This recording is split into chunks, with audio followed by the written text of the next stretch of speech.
We are your home theater and AV questions answered. This is AVRant. Want your home theater or AV question answered by Tom and Rob? Send it to question@avrant.com. Welcome to AVRant. I'm Tom Andry, and I'm here with Rob H. Steven.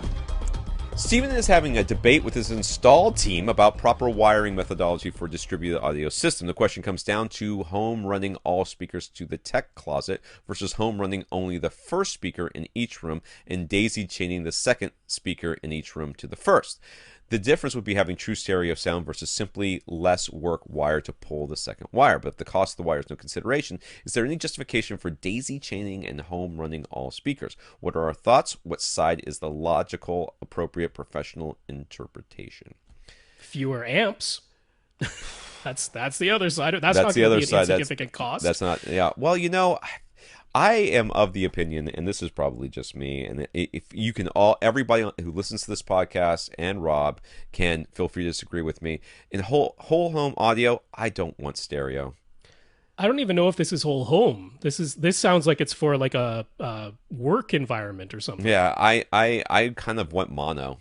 I really do. I want mono. I want mono coming out everywhere. I don't want there to be any stereo imaging. I just want it to be the sound that comes down. Right. Let's pretend it's whole home audio. It's just distributed audio around the house.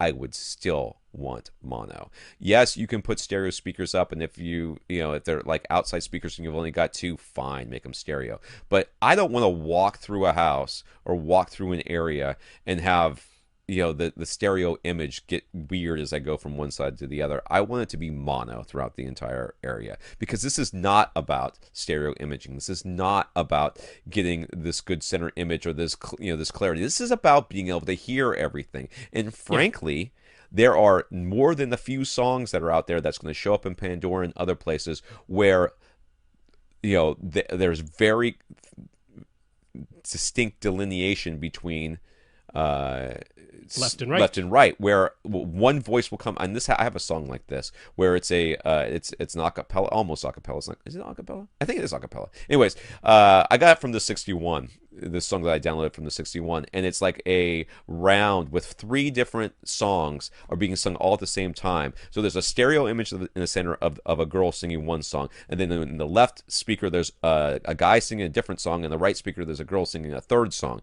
and they're all kind of going on top of each other. And I hate it. I love it when I'm listening to it in headphones, but I hate it when I'm in the car because I'm sitting on the dude's side and I can't hear the girl because she's on the other side.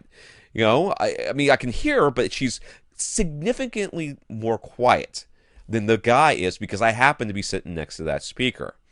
And it drives me nuts. I would just much rather that be mono if I'm going to have a whole home audio or a whole office audio system. That's my thoughts. Yeah, I'm in agreement, actually. For a distributed audio system, I'm assuming that mono in each individual room would be absolutely fine. Now, the one thing that I do have a little bit of concern with is it sounds like, okay, we're going to run one pair of speaker wire from the amplifier in the tech closet to the first speaker, and then if we want more speakers, we're going to daisy chain from there, which would mean that everything is wired in parallel. Right. And that could start creating a problem. Now, if you only have two speakers, probably fine. Depends on but what let's say you have four or let's say you have 4 or 6 speakers in one given room, right?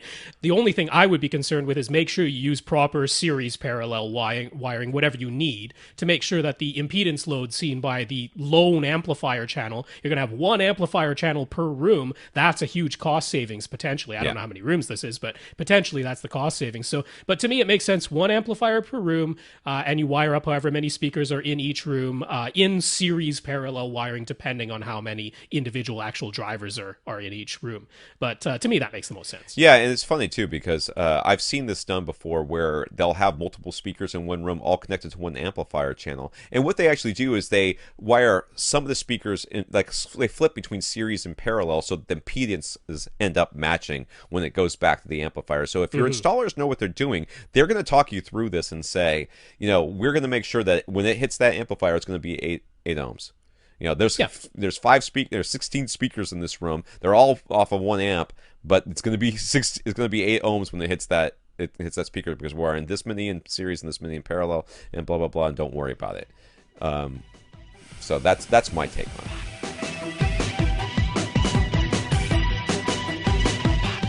Want your question answered? Send it to question@avrant.com.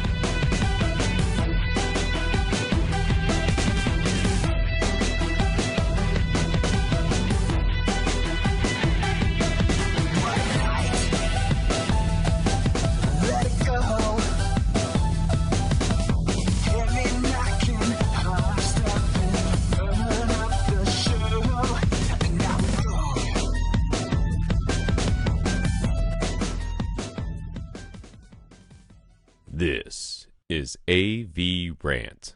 Now go out and listen to something.